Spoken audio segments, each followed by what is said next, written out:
श्री अच्युताष्टकम्। अच्युतं केशवं राम नारायणं कृष्ण दामोदरं वासुदेवं हरिं श्रीधरं माधवं गोपिकावल्लभं जानकी नायकं रामचन्द्रं भजे। अच्युतं केशवं सत्यभामाधवं माधवं श्रीधरं राधिकाराधितम् इन्दिरामन्दिरं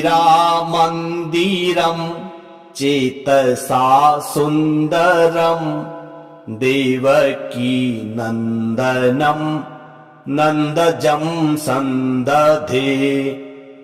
विष्णवे जिष्णवे साङ्खिने चक्रिणे रुक्मणी रागिने जानकी जानये।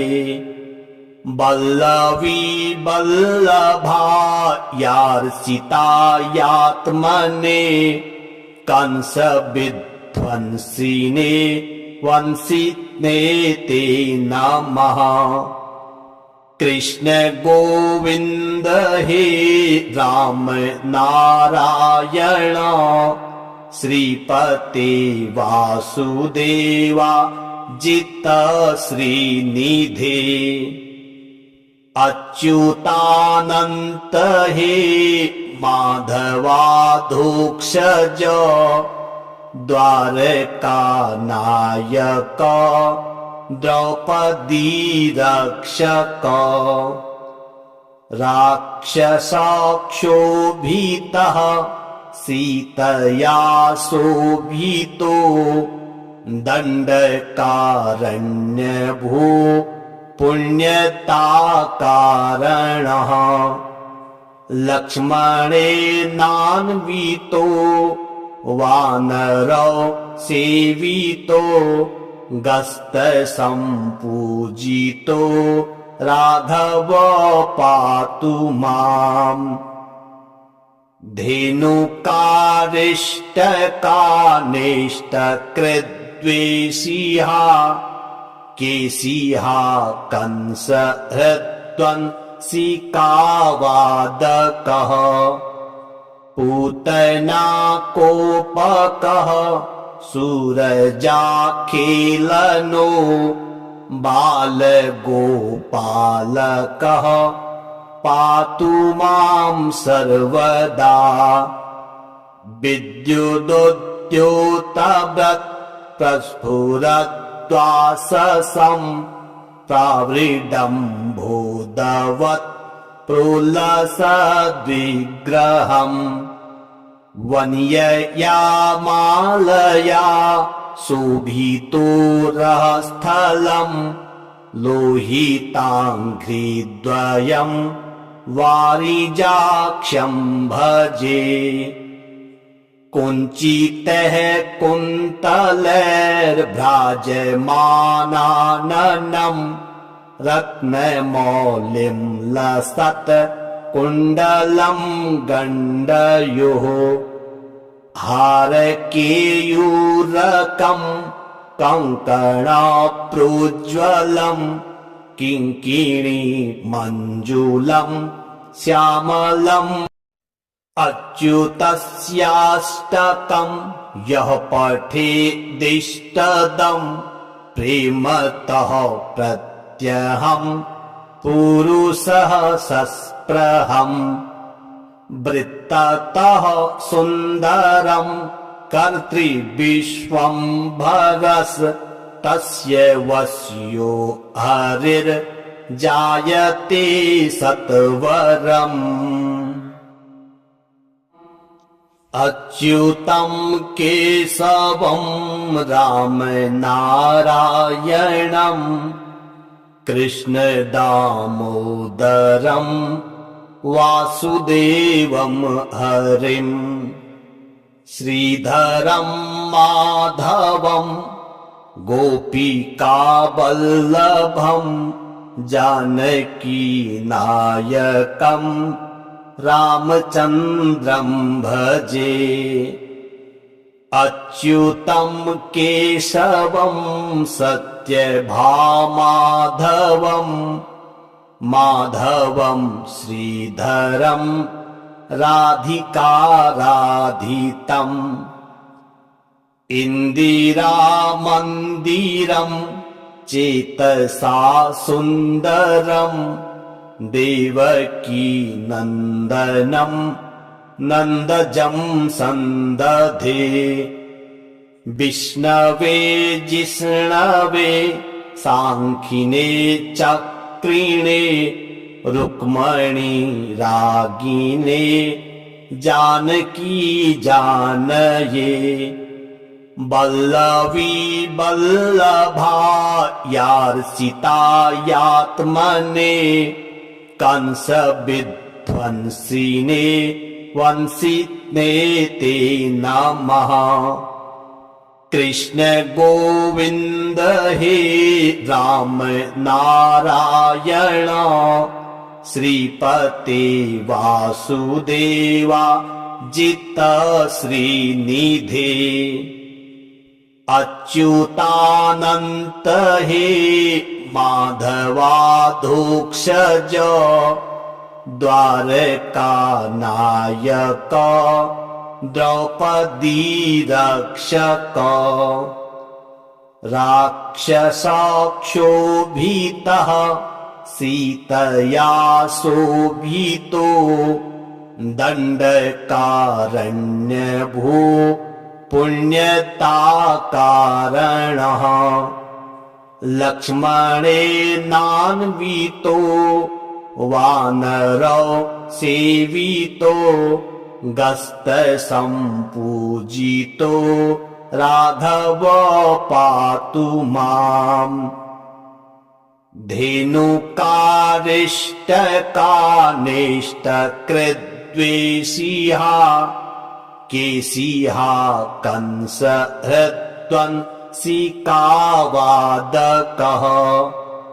पूतना कोपकः सूरजाखेलनो बालगोपालकः पातु मां सर्वदा। विद्युदुद्योतव्रत् प्रस्फुरद्वाससं प्रावृडम्भोदवत् प्रोलसद्विग्रहम्। वन्यया मालया शोभितो रहस्थलं लोहिताङ्घ्रिद्वयं वारिजाक्षं भजे। कुञ्चितैः कुन्तलैर्भ्राजमानाननं रत्नमौलिं लसत् कुण्डलं गण्डयोः। हारकेयूरकं कङ्कणप्रोज्ज्वलं किङ्किणी मञ्जुलं श्यामलम्। अच्युतस्याष्टकं यः पठेदिष्टदं प्रेमतः प्रत्यहं पुरुषः सस्पृहम्। वृत्ततः सुन्दरं कर्तृविश्वम्भरस् तस्य वश्यो हरिर्जायते सत्वरम्। अच्युतं केशवं राम नारायणं कृष्ण दामोदरं वासुदेवं हरिं। श्रीधरं माधवं गोपिकावल्लभं जानकीनायकं रामचन्द्रं भजे। अच्युतं केशवं सत् सत्यभामाधवम् माधवम् श्रीधरम् राधिकाराधितम् इन्दिरामन्दिरम् चेतसा सुन्दरम् देवकी नन्दनम् नन्दजं सन्दधे विष्णवे जिष्णवे साङ्खिने चक्रिणे रुक्मणी रागिने जानकी जानये वल्लवी वल्लभायार्चितायात्मने कंस विध्वंसिने वंशिने ते नमः कृष्ण गोविन्द हे राम नारायण श्रीपते वासुदेवा जित श्रीनिधे अच्युतानन्त हे माधवाधोक्षज द्वारकानायक द्रौपदी रक्षक राक्षसक्षोभितः सीतया शोभितो दण्डकारण्यभो पुण्यताकारणः लक्ष्मणेनान्वितो वानरौ सेवितो गस्तसम्पूजितो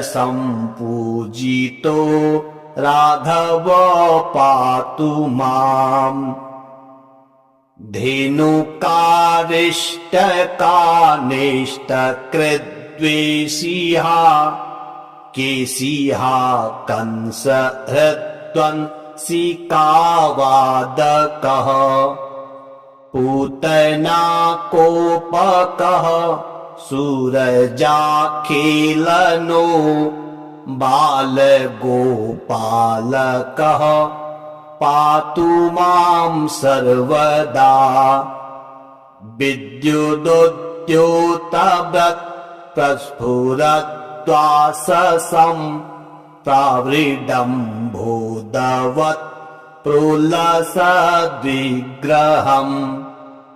वन्यया मालया शोभितो रहस्थलम् लोहिताङ्घ्रिद्वयम् वारिजाक्षं भजे कुञ्चितैः कुन्तलैर्भ्राजमानाननम् रत्नमौलिं लसत् कुण्डलं गण्डयोः हारकेयूरकं कङ्कणप्रोज्ज्वलं किङ्किणी मञ्जुलं श्यामलम् अच्युतस्याष्टकं यः पठेदिष्टदं प्रेमतः प्रत्यहं पुरुषः सस्पृहम् वृत्ततः सुन्दरं कर्तृविश्वम्भरस् तस्य वश्यो हरिर्जायते सत्वरम् अच्युतं केशवं राम नारायणं कृष्ण दामोदरं वासुदेवं हरिं श्रीधरं माधवं गोपिकावल्लभं जानकीनायकं रामचन्द्रं भजे अच्युतं केशवं सत्यभामाधवं माधवं श्रीधरं राधिकाराधितम् इन्दिरामन्दिरं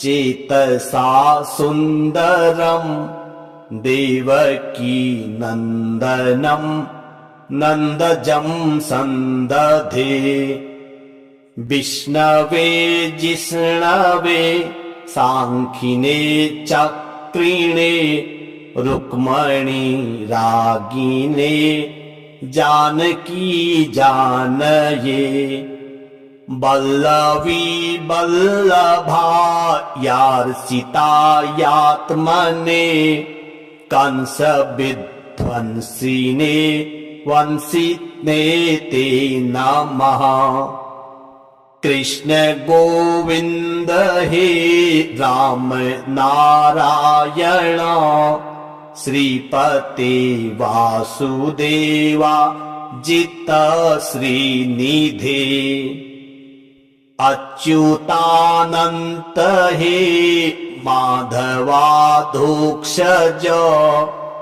द्वारका नायक द्रौपदी रक्षक राक्षसक्षोभितः सीतया शोभितो दण्डकारण्यभू पुण्यताकारणः लक्ष्मणेनान्वितो वानरो सेवितो गस्तसम्पूजितो राघव पातु माम् धेनुकारिष्टकानिष्टकृद्वेषिहा केशिहा कंसहृद्वंशिकावादकः पूतना कोपकः सूरजाखेलनो बालगोपालकः पातु मां सर्वदा विद्युदुद्योतव्रत् प्रस्फुरद्वाससं प्रावृडम्भोदवत् प्रोलसद्विग्रहम् वन्यया मालया शोभितो रहस्थलम् लोहिताङ्घ्रिद्वयम् वारिजाक्षं भजे कुञ्चितः कुन्तलैर्भ्राजमानाननं रत्नमौलिं लसत् कुण्डलं गण्डयोः हारकेयूरकं कङ्कणप्रोज्ज्वलं किङ्किणी मञ्जुलं श्यामलम् अच्युतस्याष्टकं यः पठेदिष्टदं प्रेमतः प्रत्यहं पुरुषः सस्पृहम् वृत्ततः सुन्दरं कर्तृविश्वम्भरस् तस्य वश्यो हरिर्जायते सत्वरम् अच्युतं केशवं राम नारायणं कृष्ण दामोदरं वासुदेवं हरिं श्रीधरं माधवं गोपिकावल्लभं जानकीनायकं रामचन्द्रं भजे अच्युतं केशवं सत्यभामाधवं माधवं श्रीधरं राधिकाराधितम् इन्दिरामन्दिरं चेतसा सुन्दरं देवकी नन्दनं नन्दजं सन्दधे विष्णवे जिष्णवे सांख्यिने चक्रिणे रुक्मणी रागिने जानकी जानये वल्लवी वल्लभायार्चितायात्मने कंस विध्वंसिने वंशिने ते नमः। कृष्ण गोविंद हे राम नारायण श्रीपते वासुदेवा जित श्रीनिधे अच्युतानंत हे माधवाधोक्षज द्वारकानायक द्रौपदी रक्षक राक्षसक्षोभितः सीतया शोभितो दण्डकारण्यभो पुण्यताकारणः लक्ष्मणेनान्वितो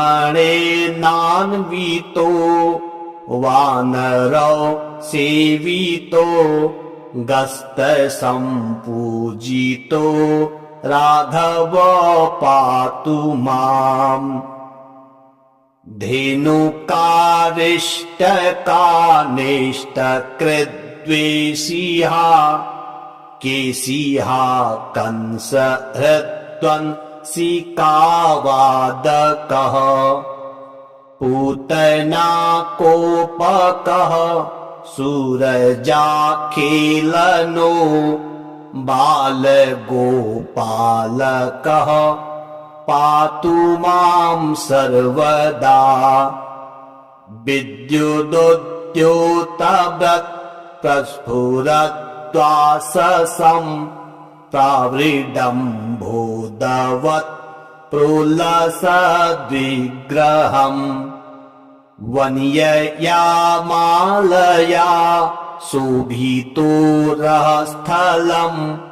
लोहिताङ्घ्रिद्वयम् वारिजाक्षं भजे।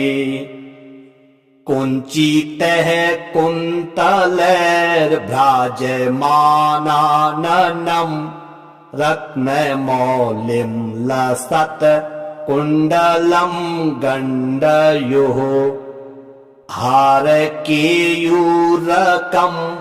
कङ्कणप्रोज्ज्वलं किङ्किणी मञ्जुलं श्यामलम् अच्युतस्याष्टकं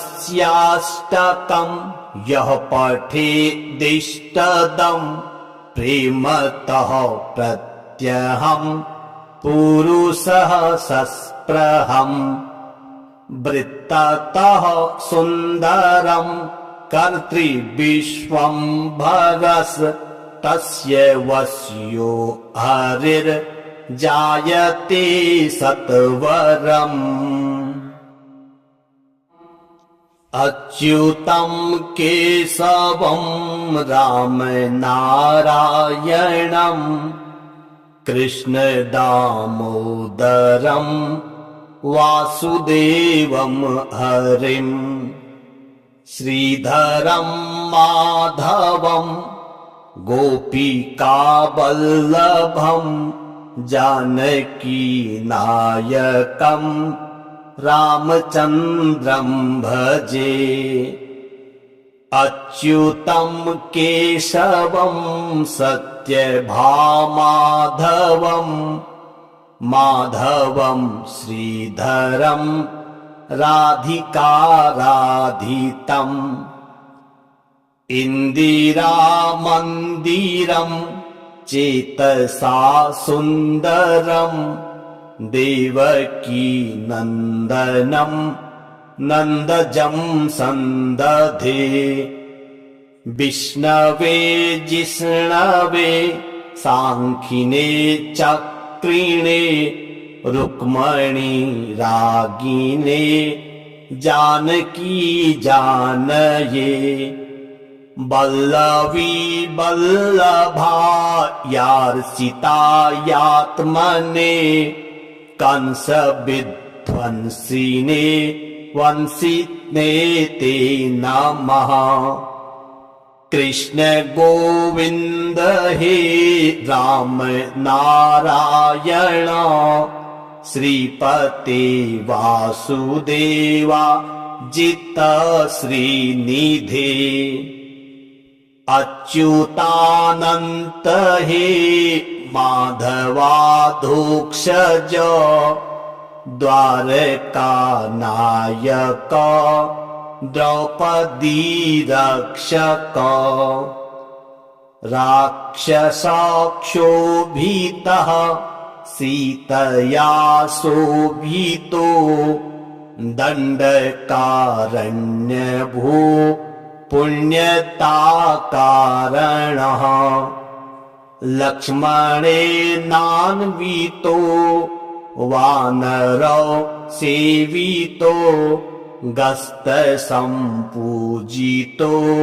राघव पातु माम् धेनुकारिष्टकानिष्टकृद्वेषिहा केशिहा कंसहृद्वंसिकावादकः पूतना कोपकः सूरजाखेलनो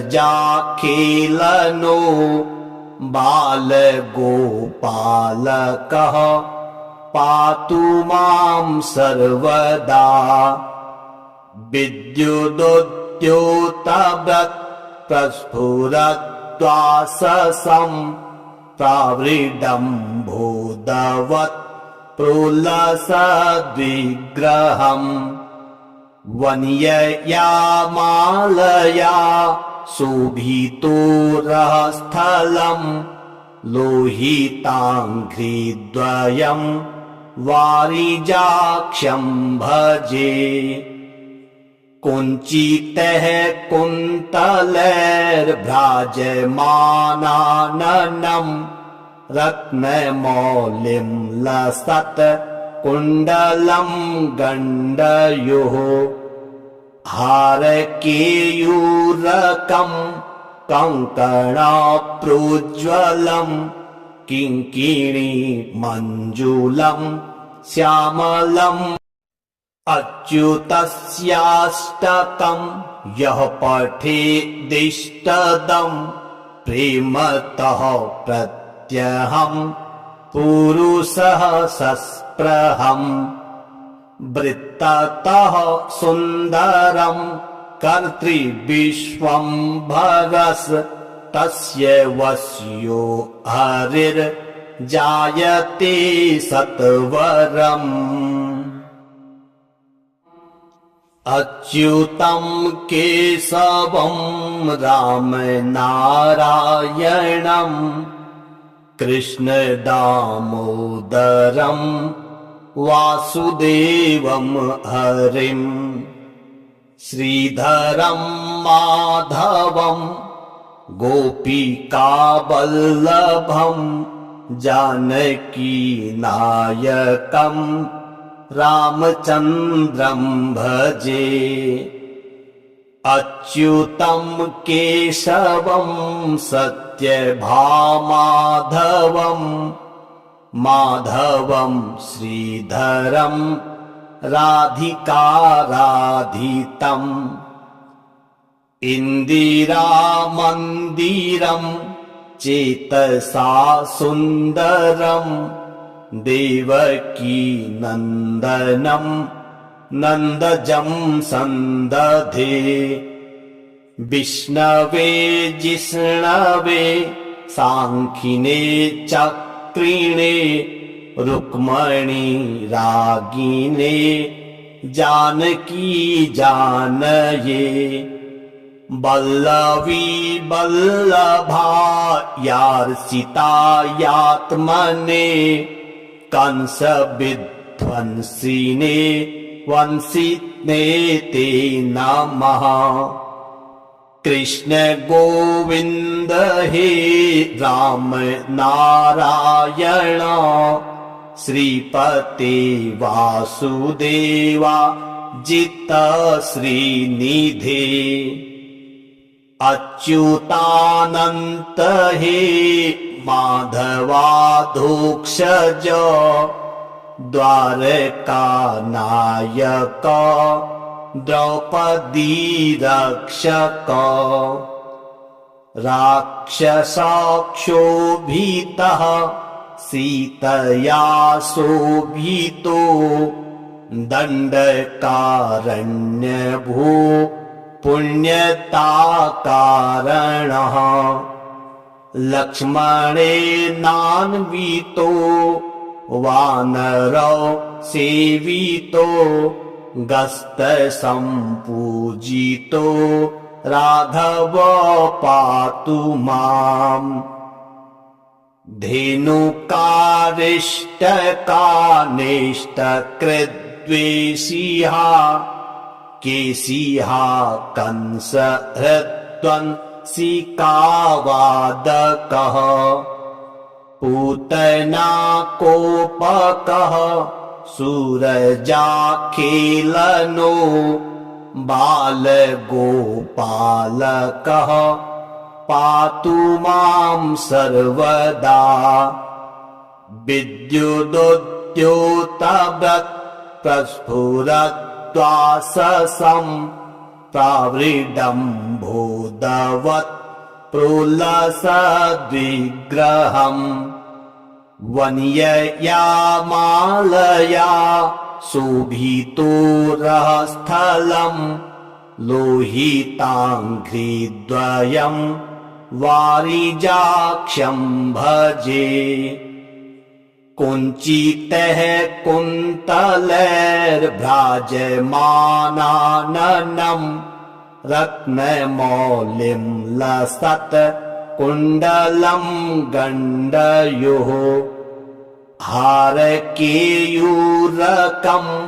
कङ्कणाप्रोज्ज्वलं किङ्किणी मञ्जुलं श्यामलम् अच्युतस्याष्टकं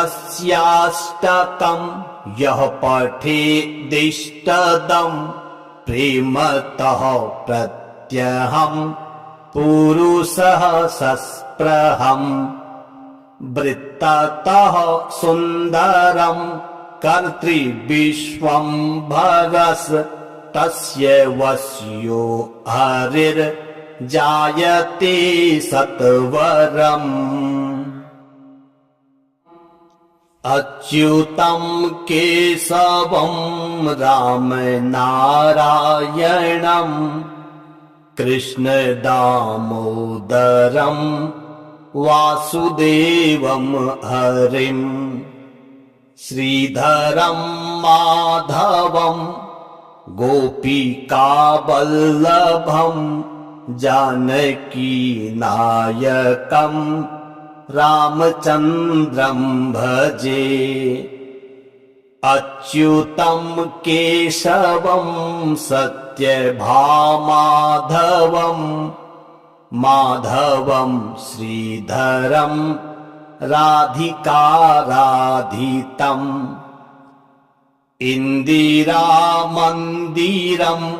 चेतसा सुन्दरं देवकी नन्दनं नन्दजं सन्दधे विष्णवे जिष्णवे साङ्खिने चक्रिणे रुक्मणी रागिने जानकी जानये वल्लवी वल्लभायार्चितायात्मने कंस विध्वंसिने वंसिने ते नमः कृष्ण गोविंद हे राम नारायण श्रीपते वासुदेवा जित श्रीनिधे अच्युतानंत हे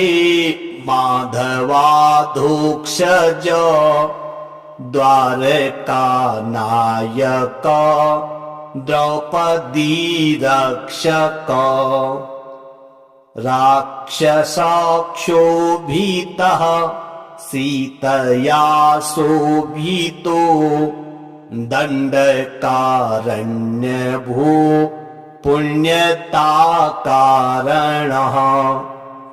लक्ष्मणेनान्वितो वानरो सेवितो गस्तसम्पूजितो राघव पातु माम् धेनुकारिष्टकानिष्टकृद्वेषिः केशिः कंसहृद्वंसिकावादकः पूतना कोपकः सूरजाखेलनो बालगोपालकः पातु मां सर्वदा विद्युदुद्योतव्रत् प्रस्फुरद्वाससं प्रावृडम्भोदवत् प्रोलसद्विग्रहम् वन्यया मालया शोभितोरस्थलम् लोहिताङ्घ्रिद्वयम्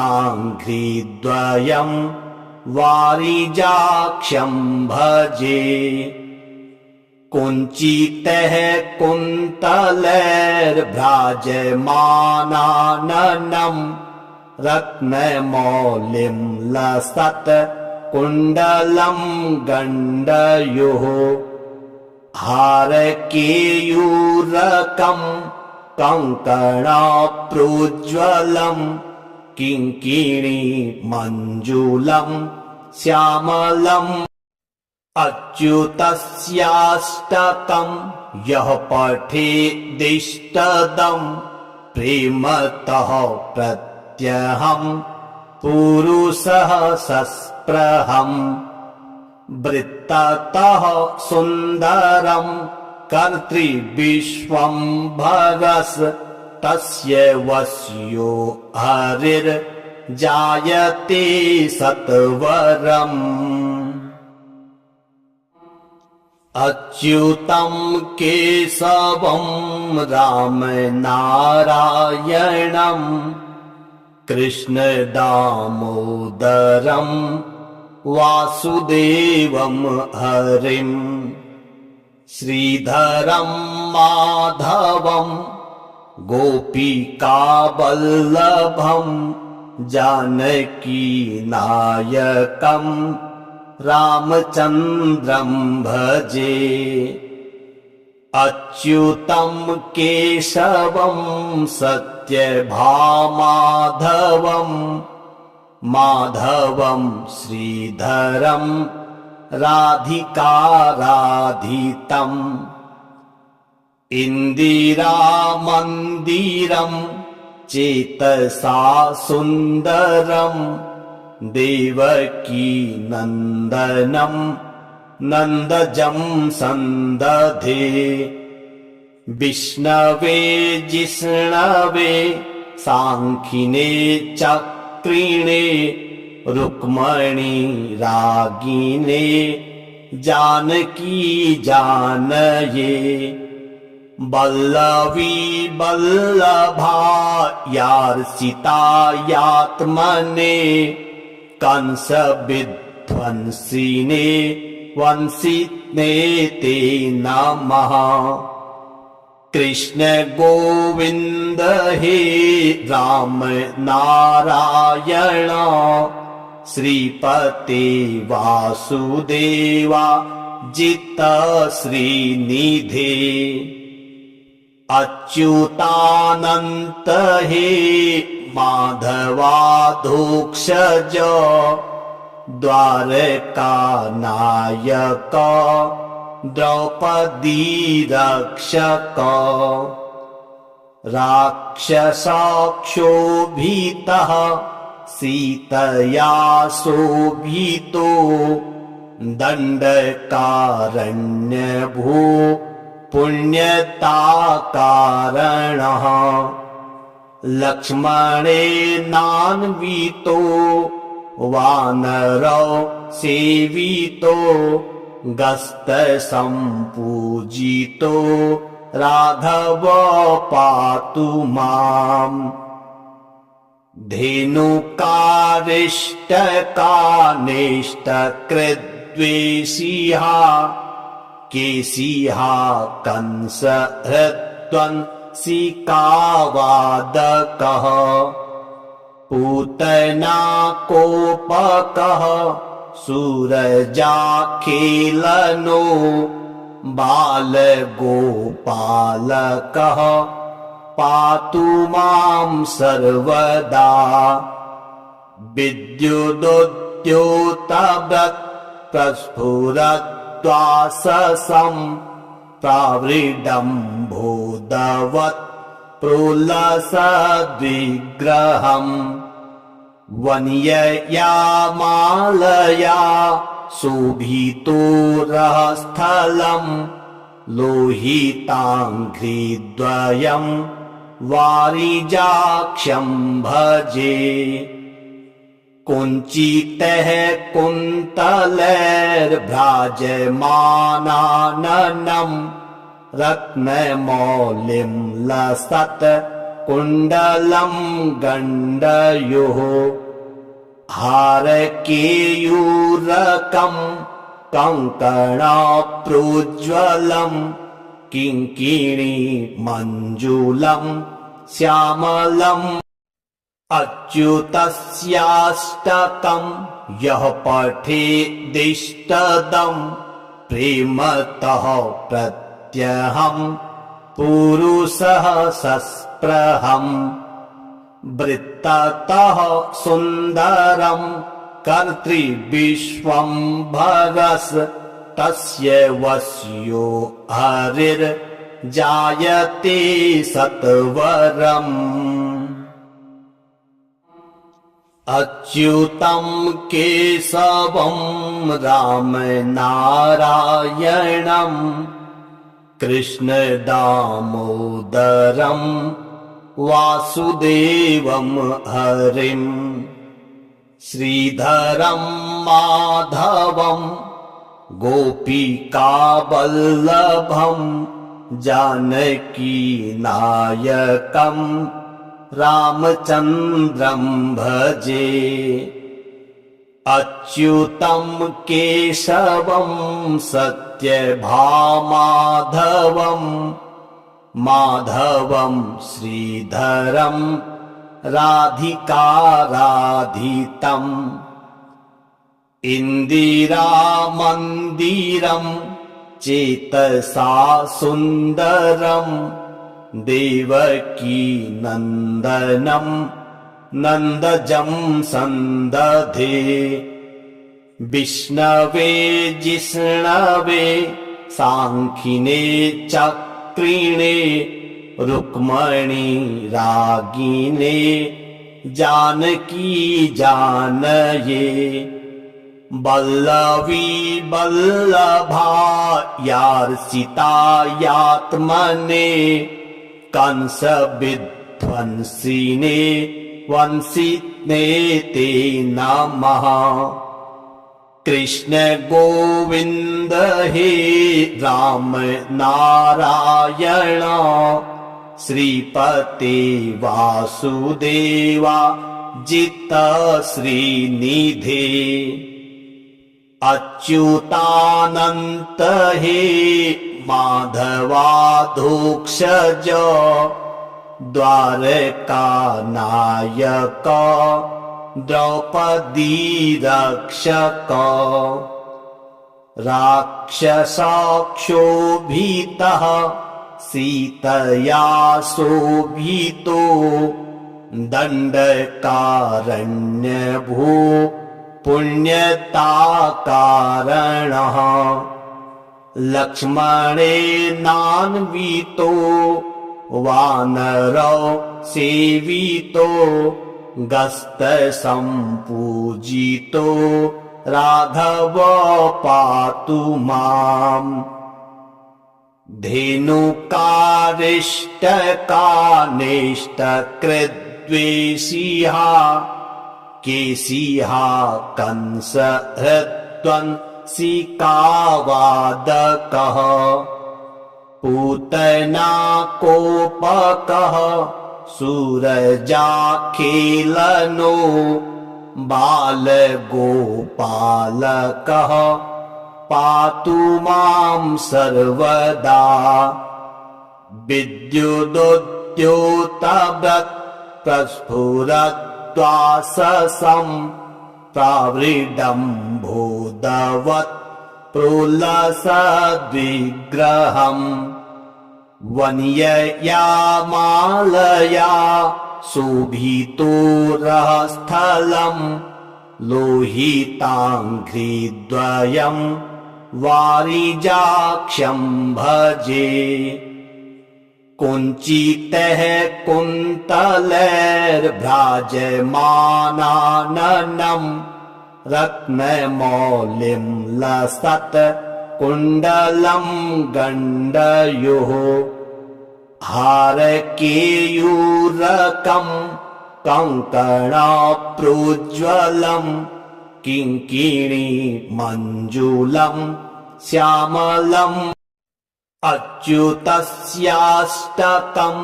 यः पठेदिष्टदं प्रेमतः प्रत्यहं पुरुषः सस्पृहम् वृत्ततः सुन्दरं कर्तृविश्वम्भरस् तस्य वश्यो हरिर्जायते सत्वरम्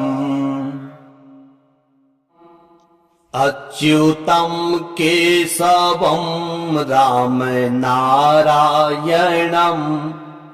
कृष्णदामोदरं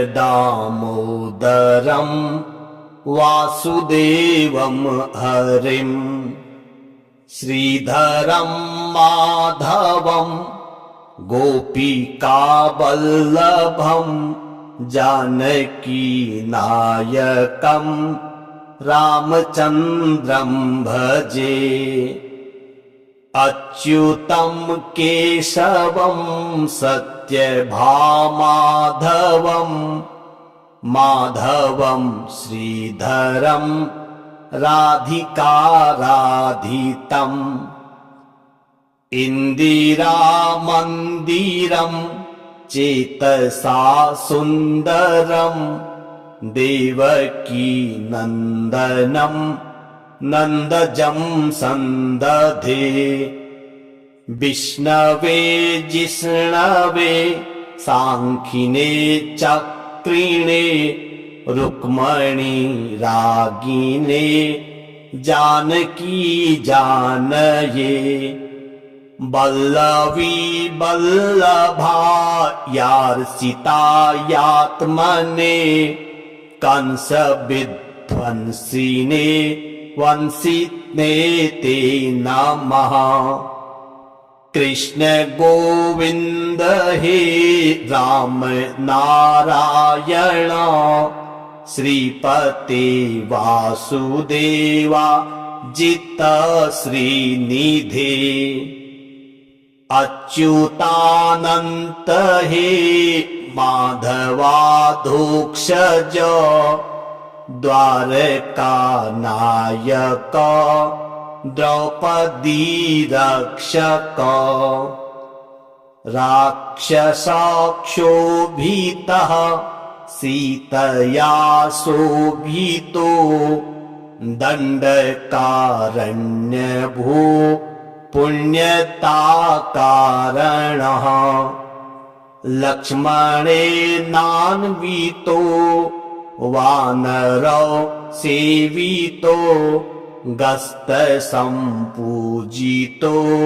राघव पातु माम् धेनुकारिष्टकानिष्टकृद्वेषिः केशिः कंसहृद्वंशिकावादकः पूतना कोपकः सूरजाखेलनो